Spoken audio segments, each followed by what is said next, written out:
The benefits to me have been that I don't have to work alone in a vacuum. When I have an idea, I can bounce it off people.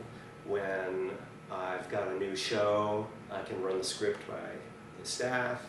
I can have the Artists Advisory Committee members who can come out and look at my show, and they've given me feedback about it.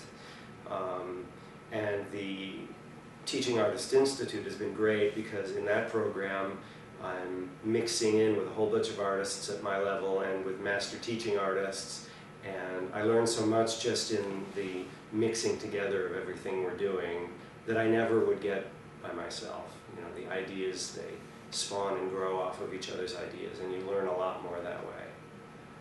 So that's a really important thing. I love the mixing with artists, and it ends up in little collaborations and creative directions that I might not have thought of going.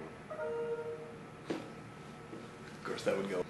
I think for me, the artists community at Young Audiences is such a help and a support because I get to bounce off my ideas off other artists. When I've got some new thing, I can show it to a member of the staff, or the artistic committee can come to me and see my performance and give me feedback. The Teaching Artist Institute is a place where you sort of incubate an idea for a residency or a lesson to teach, and then you bounce it off a master teaching artist and the other members that are at your level. We're all doing it, so we get to watch what they're doing, and you learn much more effectively and quickly in a group like that.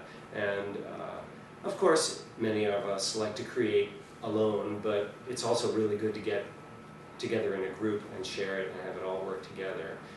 It's a great support, it's encouraging, and especially in terms of being a teaching artist, it's really made it possible for me.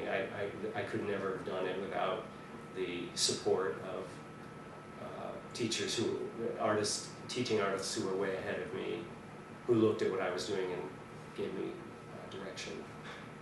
Yeah, well, you know, in art school, you make your paintings in a studio, and then you bring them to class and they get a critique. But many of the arts, such as painting, are done alone. You paint alone. And writing songs is often done alone.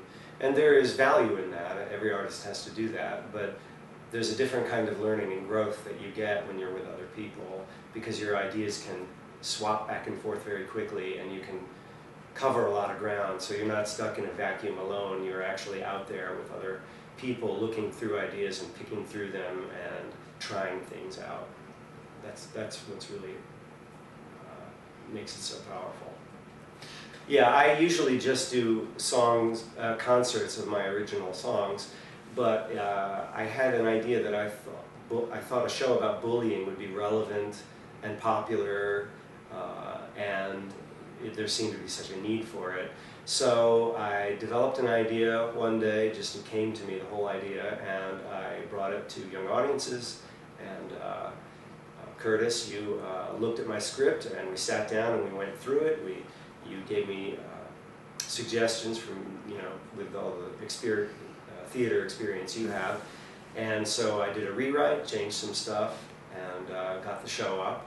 So, you know, your input helped me sort of mold it and think about certain directions and things in there. And then after it was going, the Artistic Advisory Committee sent John Spellman, who's a established actor and performer, and he came and watched my show in an elementary school, you know, sitting with the children, and then afterwards he gave me some great feedback about the performance and how I could work it more.